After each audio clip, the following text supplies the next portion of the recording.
At lows of 12 to 15 degrees. And now you're up to date on News Talk. The Football Show on Off the Ball. With Paddy Power, as obnoxiously passionate about soccer as Frank Lampard after the final whistle. Gamble responsibly. See Dunlewy.net. I'm prepared to do anything I can to play for my country again. Do it then. What about your start to the game? It wasn't bad, was it? Why should an honest answer be a mistake? How can a modern day manager not have a mobile phone? Why should he?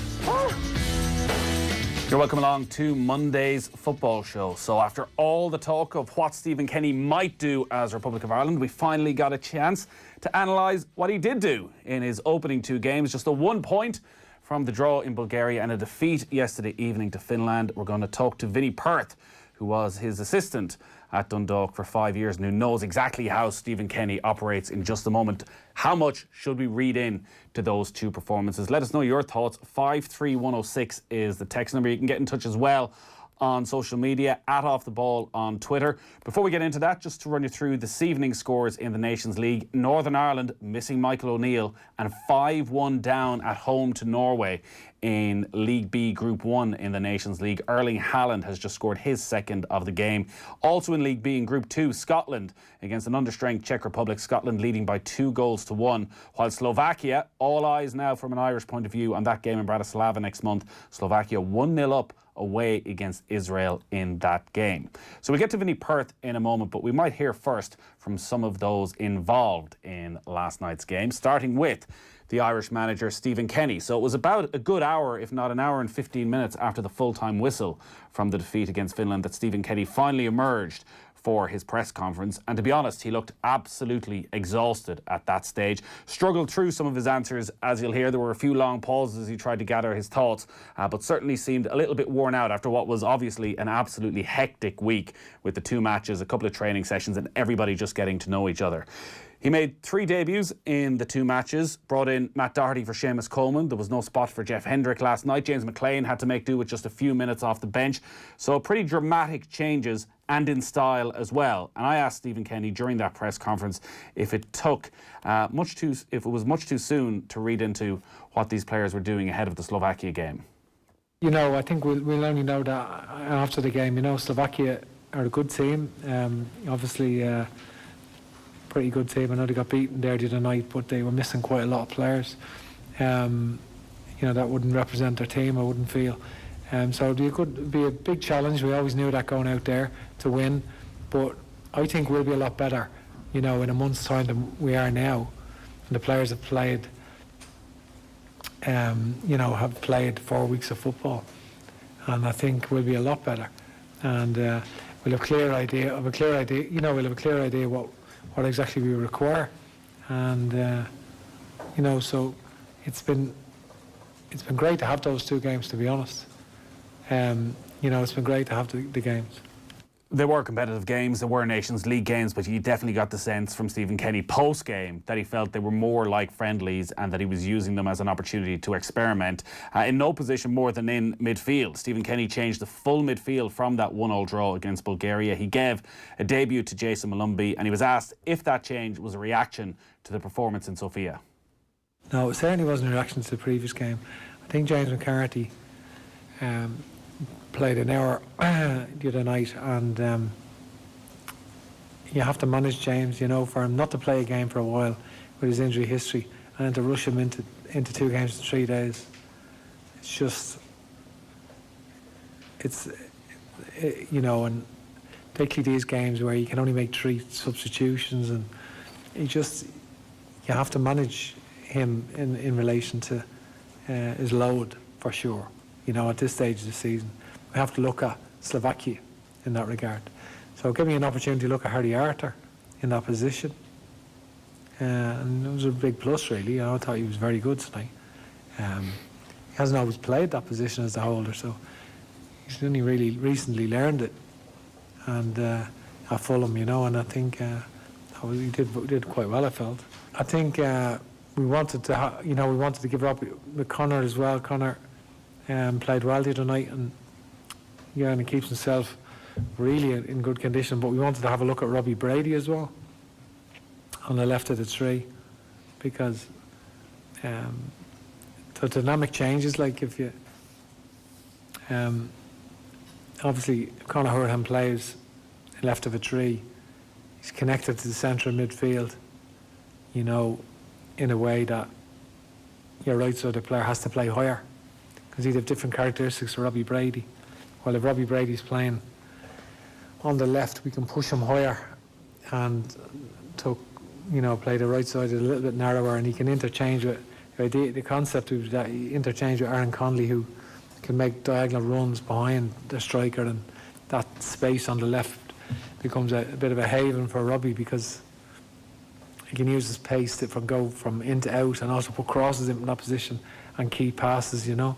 So I think that's sort of the idea, but like, he's not played that much football, Robbie, you know, to be fair, and he's been a plus for us as well, though. I think he's done well coming on to tonight and doing well, and did a lot of good things today, and his attitude is absolutely excellent. So he has been a plus for us, you know. And I think the dilemma now is how much football the players get at their clubs over the next 4 weeks.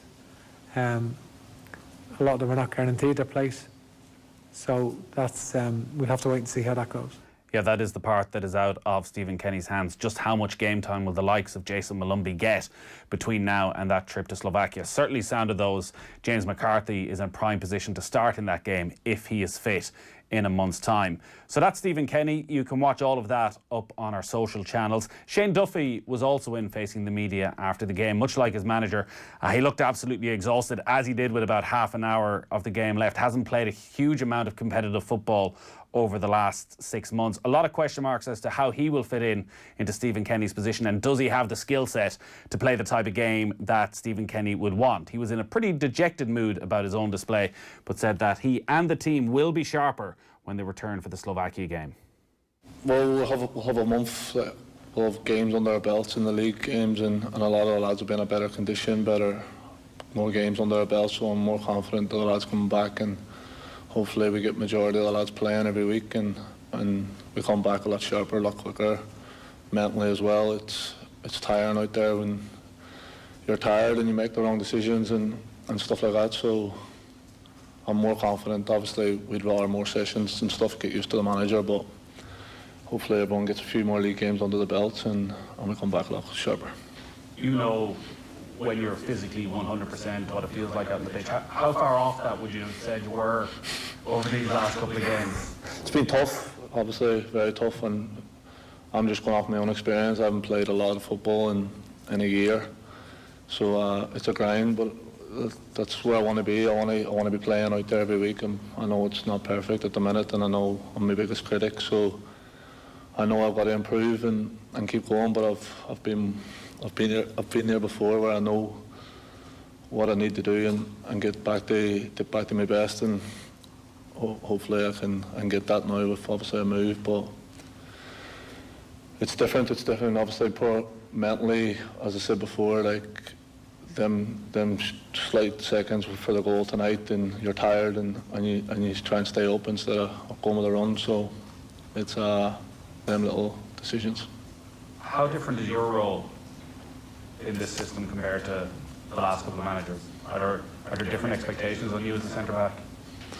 I don't know. I just go out there and try and play my game. Of course, it's a little bit different because our fullbacks want to be a lot higher in it, and it's we were 2v2 a lot tonight against our two strikers, so you got to get used to it. But I'm used to it. I know people want to say what they want to say about me, but I can defend in 1v1 situations. I've done it in the Premier League and an international level, but it's easy excuses for people to write it or say that I can't defend against 1v1 and quick, but I back myself, and I don't see many players really getting the better of me. No, it's a position of centre half. You've got to deal with quick players as the position I'm in. I've got to deal with big spaces. I've got to deal with being on the ball, and hopefully I'm trying to get better at that. So that is Shane Duffy after his post-match press conference. I'm joined on the line by the former Dundalk manager, Vinny Perth. Evening, Vinny. How you doing? How's things, mate? Not too bad. We might get on in a little while to talking about an eventful few weeks for you personally, but let's talk Ireland first, because there's few people who know Stephen Kenny better and his footballing philosophy better than you, with the incredible success he had in Dundalk over half a decade. What are your thoughts on last night's performance in particular? Were you expecting more? No, I think like most other people, we knew it was early days in terms of such a drastic change of way Ireland played, and it is drastic. I mean, to go from 35, 40 odd percent possession to 55, 60% in the two games is huge. So there's a change of mindset there for the players, and you've got to understand the manager, but not just the manager. There's a whole change in staff, and a change in players as well. I mean, the squad wasn't completely different, but there was a huge amount of change. And you just look at the front three of Adele, Adam, Ida, and Conley. So there was a big change in the group. So from that point of view, I expected it to take time. I think most football people did. I heard your show earlier on with Kenny Cunningham and Gary Breen, and as much as Gary has been a Mick man for a long time, to be fair, I thought that was very balanced, and they, you know, when you look at ex-players, really understood that this was going to take some time. So I think we have a mindset in Ireland of looking at the negatives, or a certain amount of people do, but I think there's a lot of positives in that performance, and Ireland and Stephen will look to that as opposed to the negativity that has come a little bit around the performance. One of the things that Gary Breen did say was that we are always going to be judging, that as much as Stephen Kenny is just in the job and there will be a certain amount of leeway, when he goes to Slovakia next month, again, people are going to be judging. So on yesterday's performance, there seemed to be a positive enough reaction to Thursday night in Bulgaria. There were quite clear signs that Ireland were trying to do something different, that albeit players looked a little bit uncomfortable with that. And on home soil expected more of the same, that Ireland would get on the front foot, would start to dominate possession a little bit more, even with a brand new three-man midfield. That never really seemed to happen. They struggled to control the game in any real way. Why do you think that was? Well, I suppose credit to Finland for their decent side who qualified. The shape of that sort of 5-3-2. You just heard Duffy speaking about sometimes they were 2v2. And there was a little bit of, I think Stephen has used the word experimental around Ireland. So there was a little bit of that. They just had one day to prepare for that game between the two games, and that's part and parcel of it. So look, Slovakia is the start of Stephen being judged, I would say, but there's plenty of time. I mean, yes, there's pressure on. This is big boy football now, so what comes with that is a little bit of pressure. But I think it's very early in manager's reign to sort of start worrying too much. Our players are so out of match sharpness. When you look at I watched England against Iceland the other day, and very similar. England were really, really poor, and so many of our players are in the same stage from a fitness point of view and a sharpness point of view as the English players. So Finland last night were obviously fitter, fresher, and the players were by and large, most of the players are back playing. So I think the biggest example of it is Shane Duffy. He's a real leader for Ireland. He's someone that Stephen made captain for the two games without Coleman, but he looked just off it in sharpness. I think if you go back to the goal he conceded against Bulgaria, there was a lot of talk about the midfield or whatever, but Shane's recovery just wasn't there for that goal, and I think that would come with playing regularly for Celtic, and I think you'll get a different performance from him and the rest of the team next month. In terms of what he will be looking for and might have hoped to get a little bit more out of, Ireland pressed quite high up the pitch, which meant they ended up in a little bit exposed at times defensively. Is it a real high press that you expect Stephen Kenny to go with? Is he going to expect his front three to be right up on the centre halves, right up in the edge of the penalty area from goal kicks, and the midfield up close behind as well? Or do you think at international level with the players he has that it may not quite be that, I won't say positive, but that he may not actually want to commit quite as many men forward as he did at times over the first two games?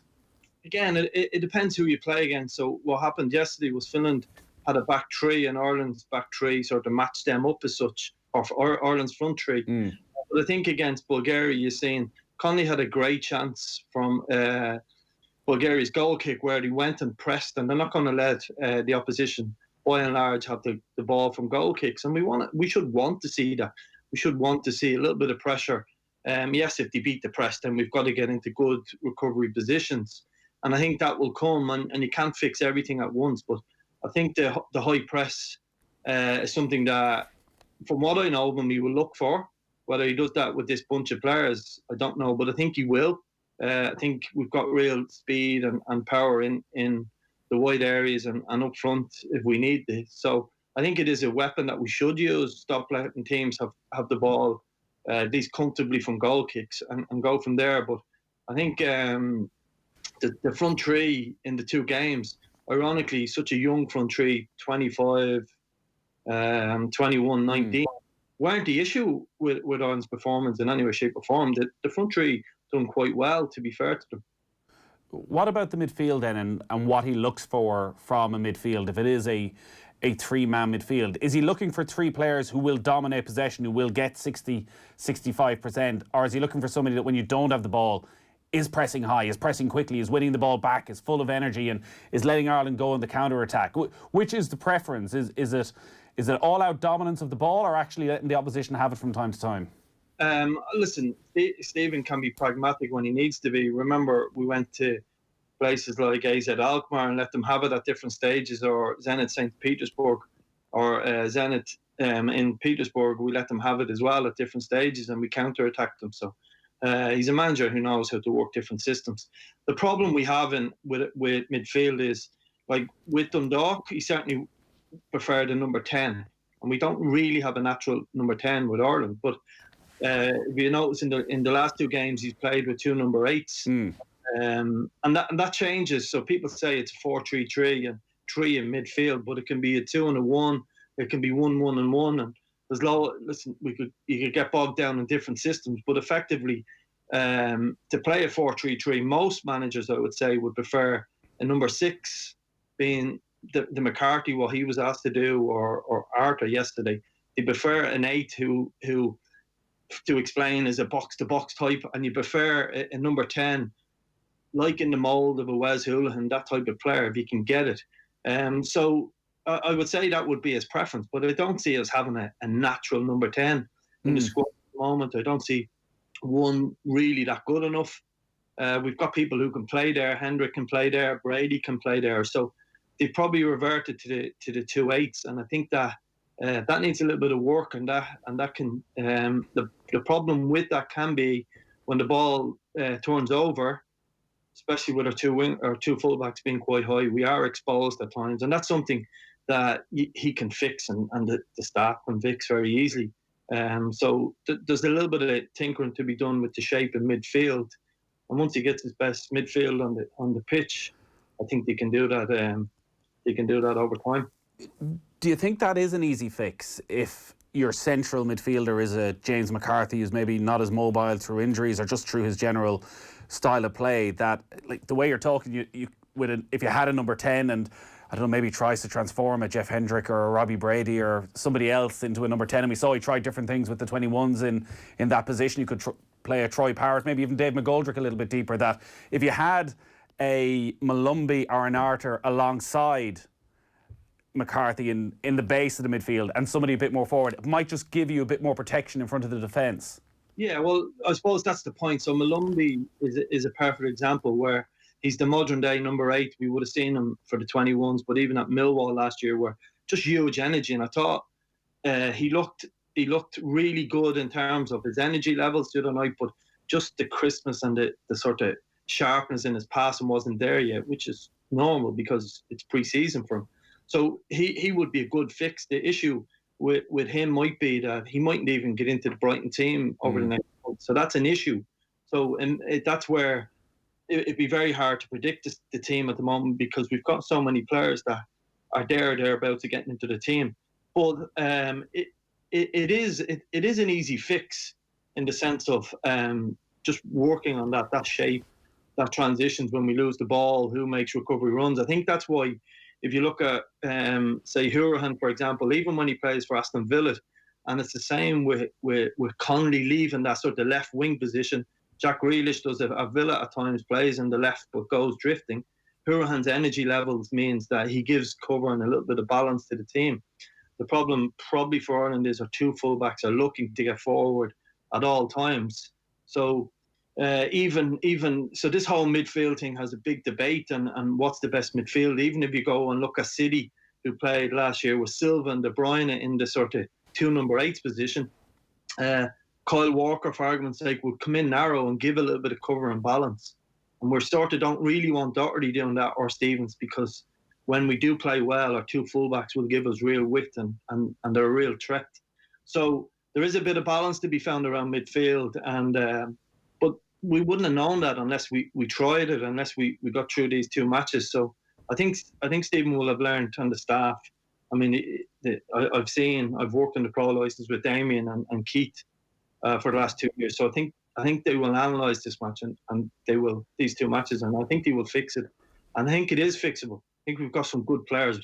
Problem for me just at the moment is I'd love a number 10 of, the Wes Hoolahan type, or as you said, maybe McGoldrick can play there.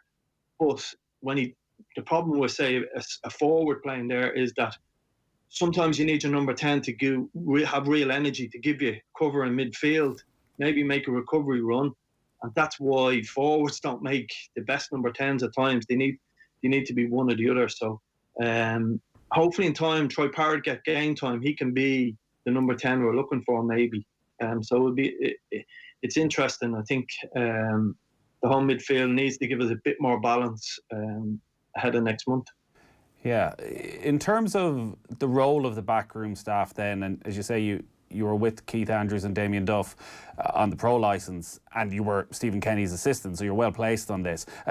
Shane Duffy said in his press conference that Keith Andrews was talking to him in the dressing room saying he wants to set up a Zoom call with Duffy and Egan over the next few weeks, just to look back on some of the clips and to try and work on the shape of the defence and things they can do, because they're only, again, going to have 2 training sessions before the game against Slovakia. How much freedom does Stephen Kenny give generally to his assistant in terms of working on the training ground and away from the training ground? How involved does he want his assistants to be? I suppose I don't know how the internal workings of this setup is, so I don't know. I imagine now anything the likes of Keith would do, that video session, I imagine that's run through Stephen. He won't be doing that on his own bat. I think they'd be working together. There'll be more than just Keith in that session. Damien is very, very good on the IT, as is Keith. Damien is really strong. We've seen that on RTE at different stages. He's really. I spent a week or a couple of days over in Celtic, and I've seen the sort of training he's got there. It's exceptional. So he's really strong at that. So again, it's all about your staff complementing each other. So it could be, for example, Damien or Stephen and Damien picking the clips, Keith presenting them. It all depends. I don't know how that's going to work, but the modern day footballer really wants that information. By and large, some just want to get on with the game. But as much as Keith and Damien and Stephen may be doing video sessions, I think, and you can hear it in Duffy's voice there, and you can hear it in his explanations. I think it's game time he needs. He just lacked a little bit of sharpness.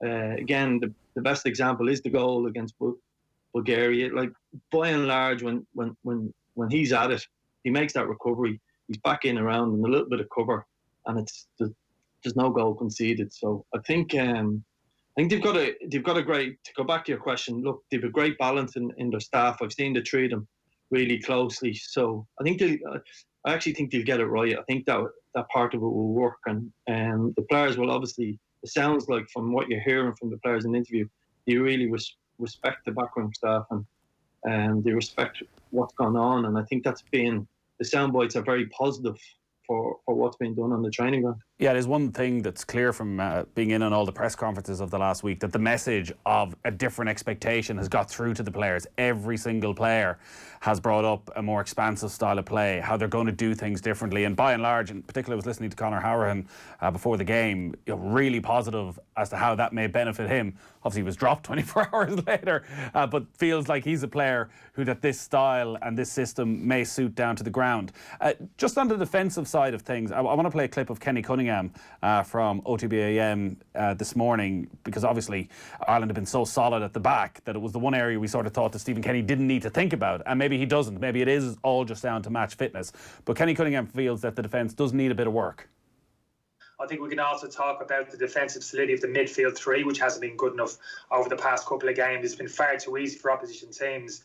We saw Finland in the first half of the game yesterday actually pass through our midfield three and actually get at and expose our defensive four. That's been a little bit too easy. So we need to get our defensive solidity better in that midfield area. Those midfield three really have to narrow up and start making better decisions, get more compact and make it more difficult for opposition teams really to isolate our centre halves and to play those killer balls, which you have been doing in behind our centre halves, and Shane Duffy in particular.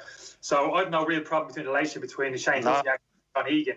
It's centre half and full back at the moment, and right back that's been the problem. But also in terms of that defensive shield in front of the back four hasn't been good enough either. We saw it yesterday. Harry Arthur played a whole midfield position yesterday. Unfortunately, Harry's not good enough defensively to play that position. But James McCarthy will come back into that position. But it's about the other two players as well, how those three players function as a unit, our possession of the football, for me, which is going to be key. So although a lot of the talk is going to be in terms of more expansive game, more possession-based game, that's I buy into that. But that's going to take time. We may not see the fruits of that until next year, maybe the World Cup qualifiers. But in terms of getting a real improvement before the game against Slovakia, the work that can be done on the defensive side of the game and the days leading up to that can be absolutely key. And that's what's going to be key to beating Slovakia, not necessarily how well we pass the ball, our possession stats, how well we defend as a group. And there's always almost an argument for me, it sounds kind of quite Neanderthal to say, but to actually put your best 10 defenders on the pitch against Slovakia. By that, I don't mean putting 10 centre-halves on the pitch. I'm looking at those 5 midfielders and say, who our possession do you trust to drop into it, at times a deep defensive shape, and can actually make good decisions?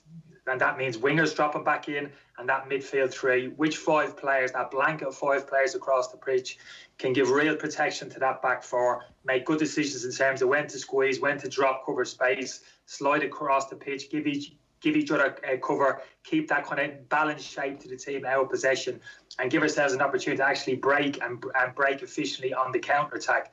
That's the type of game I think we actually need to see against Slovakia. That's the type of game I think we can play, we're actually quite good at, and which can actually win the game against Slovakia. Kenny Cunningham there on this morning's OTB AM, brought to you with thanks to Gillette, made of what matters. Vinny Perth is with us. On what he's talking about there, does that all make sense to you, Vinny? It does, but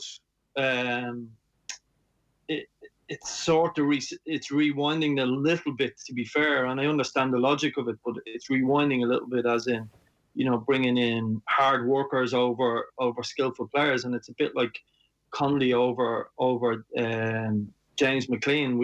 We all love the work rate of James McLean. We go up and down, and there may be an argument for, instead of 2 expansive wingers, you have to bring James into one side and maybe one expansive winger on the other side away from home. So it's about striking that balance. It's about, and this is where the argument or the discussion, I would say, has started, is what do we want? Would we rather lose 1-0 to Finland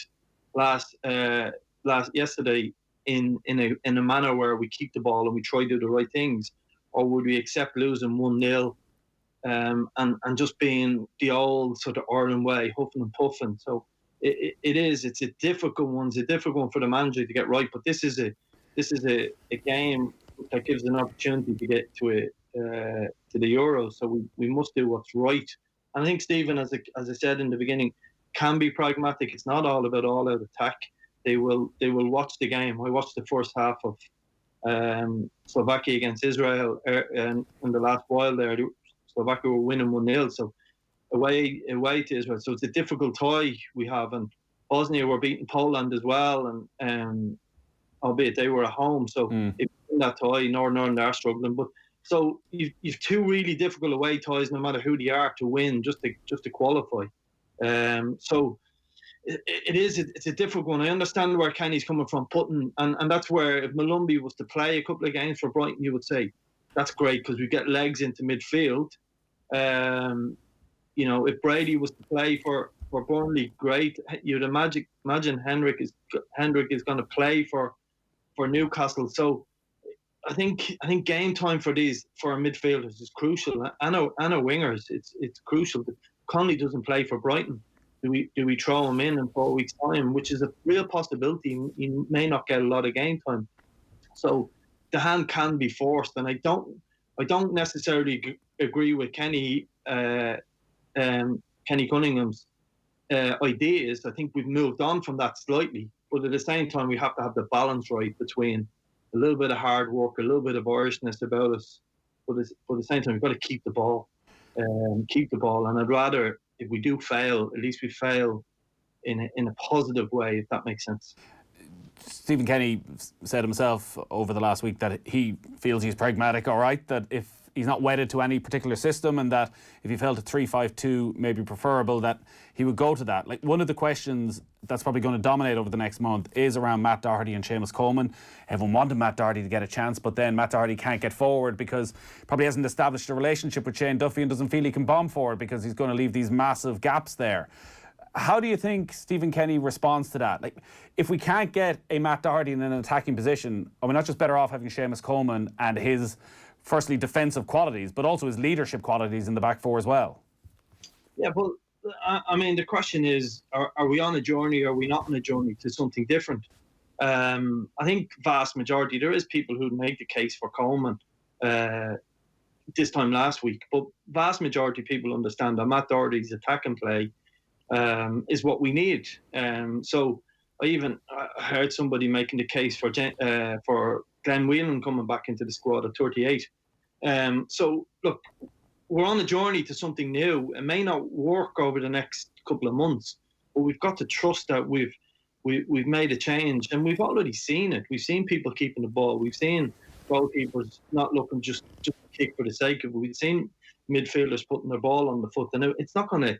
The results aren't just going to change overnight with that. It's going to take time. So we have to involve. We have to allow Matt Doherty to become the number one right back if that's what he is. The argument of 3-5-2 is a different argument because it's arguably that a good few of our players are suited to 3-5-2. And I didn't expect Stephen to make that change straight away and just come in 3-5-2, etc. But you could argue. I mean, when you look at McGoldrick when he came on, at times he was in our own half receiving the ball when we were on the attack. Once he dropped into the left full area, and that's what he does as his club. So he probably is suited to playing in a 3-5-2 system.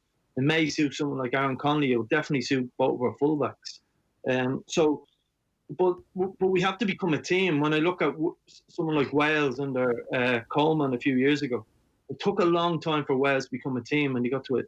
I think it was the semi-final of the European Championships. You look at Northern Ireland getting to major tournaments, limited. It took time for them to become a team, and I think we need to be careful that we don't just throw out these different scenarios.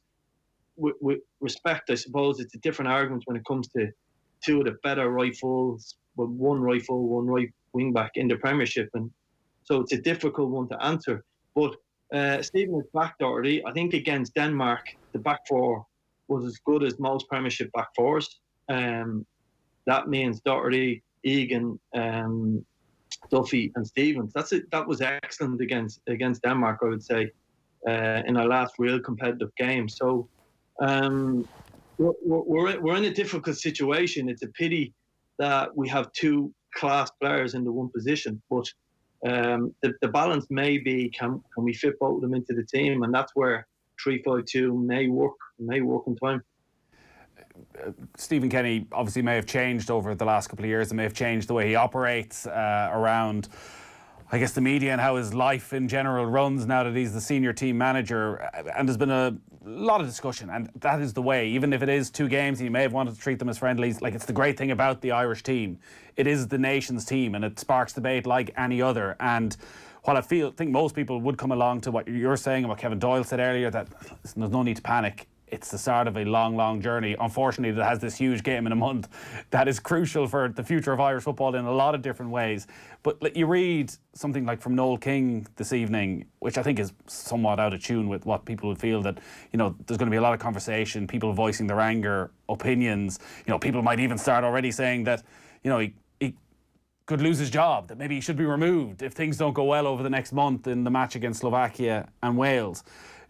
Is he someone who tunes into all that? Like, is he tuning into the commentary? Is he reading the newspapers? Or is he good at switching off and forgetting about that side of things?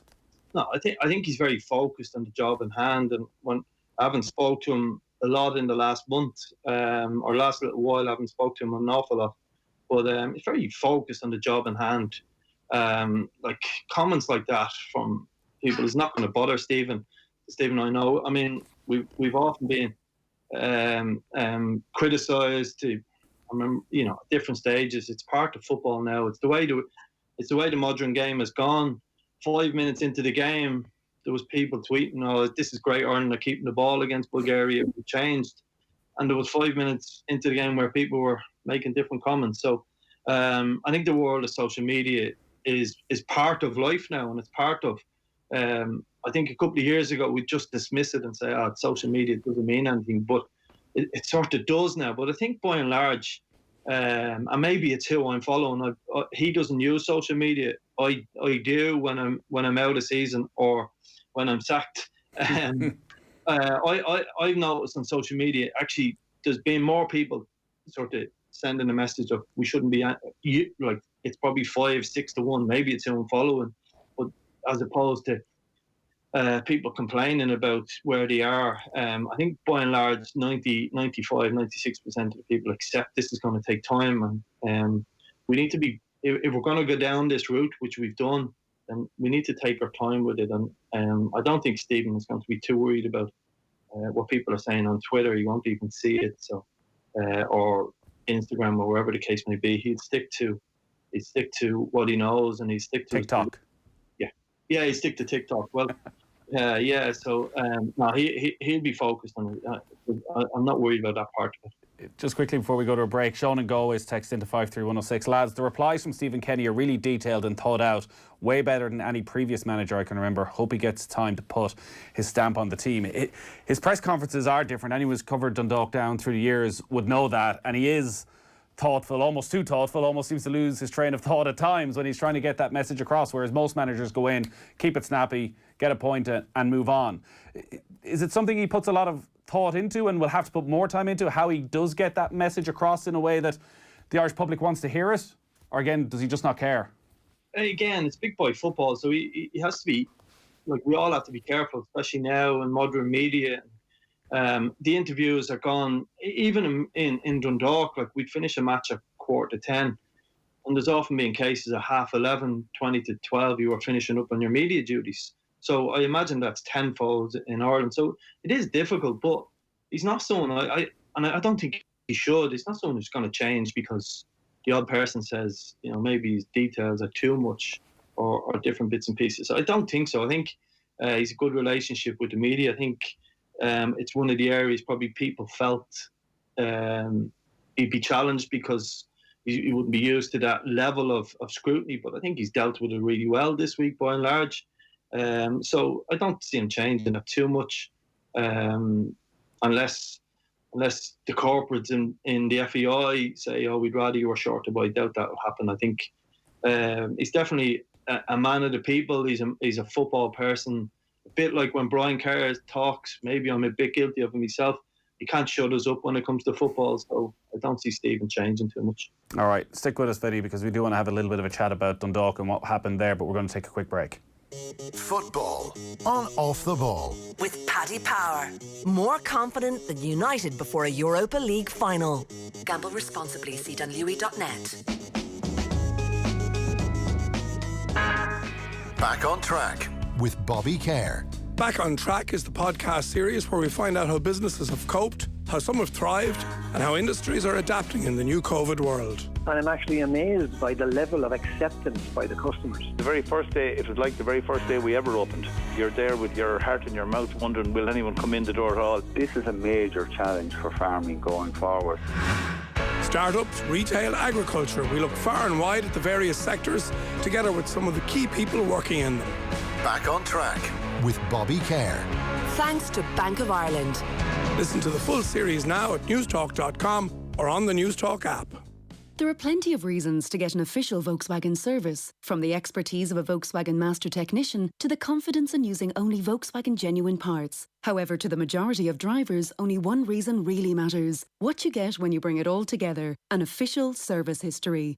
In fact, 78% of Irish drivers would pay more for your Volkswagen if it has a full Volkswagen service history. Book your timing belt replacement from only €499 at volkswagenservice.ie. Terms and conditions apply at participating retailers for a limited time only. Antonio Dominguez is an ordinary man with an extraordinary talent. The fastest piano key hitter in the universe. 824 key hits in under 60 seconds. Bravo, Antonio. Your obsession with speed has led to something extraordinary, and so has ours. Ireland's fastest broadband network has just got even faster. 1 gig broadband from Virgin Media, now available to 97.5% of our network. See virginmedia.ie. Virgin Media. Bring on amazing. Subject to location and availability. T's and C's apply. Ireland's fastest broadband network based on analysis by Ookla of speed test intelligence data Q1 to Q2 2020. See virginmedia.ie/proof. Psychology, performance analysis, sports therapy and coaching all contribute to elite performance in sport. At Portobello Institute, we offer full-time and blended learning honours degrees in each of these sporting disciplines. Affordable and accessible online study, small group lectures and practicals are now enrolling at Portobello Institute. So talk to an expert about our full-time and blended learning sports degree courses at our virtual open sessions. Visit portobelloinstitute.com for details. Longines Irish Champions Weekend, September 12th and 13th. We're racing behind closed doors, but we want you to experience it as if you were there, to hear the galloping roar, to feel the excitement. Follow Irish Champions Weekend on social to experience the best in flat racing. Watch interviews with Jarlath Regan and an exclusive performance from the Academic. Longines Irish Champions Weekend, September 12th and 13th.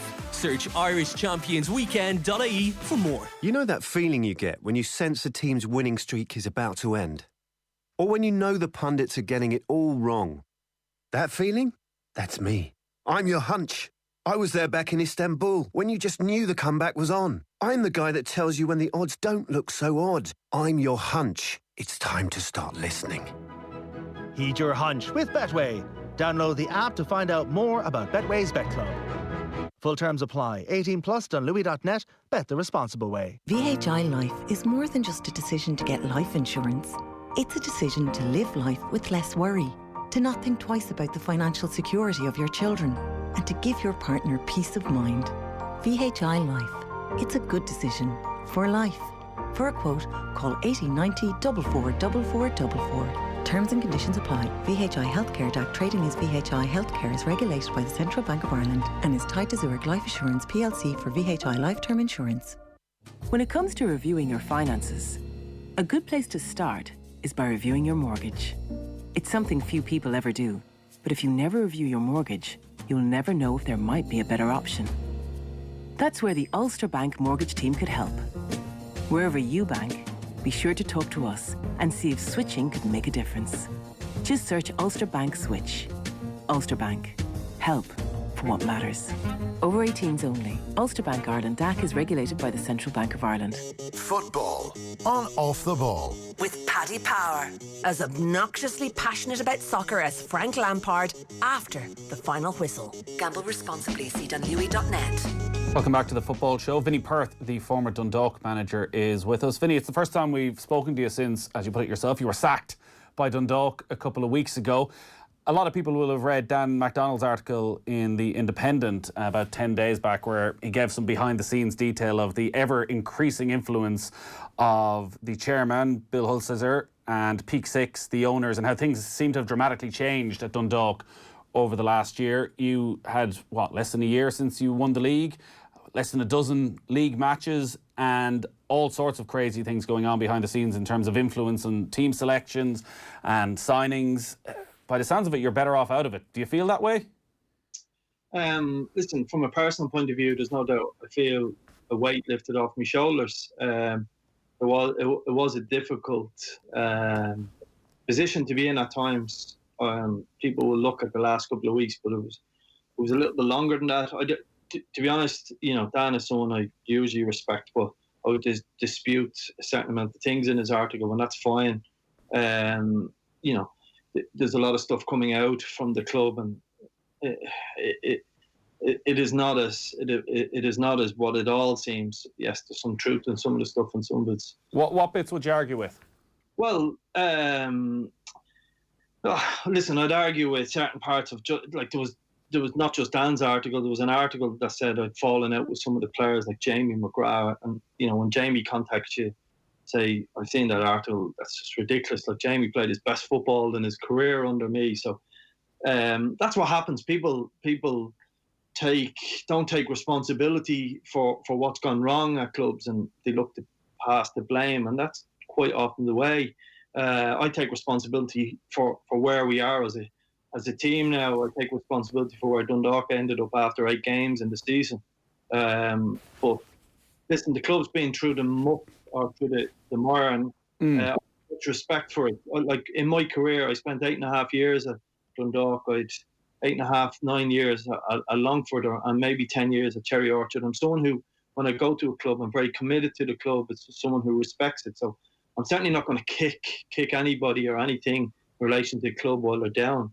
I think it's time that we let the dust settle. And I take responsibility for where we're at, but there's been a lot of stuff said, and the Dundalk I know, you don't hear them saying things coming out of the Dundalk dressing room that I know. So I'm not just the dressing room, I'm in the club. So yeah, well, look, Dan obviously spoke to an awful lot of people there, and listen, in football and in life, people may say things to your face that they might say separately. Your sense is definitely that you hadn't lost the dressing room.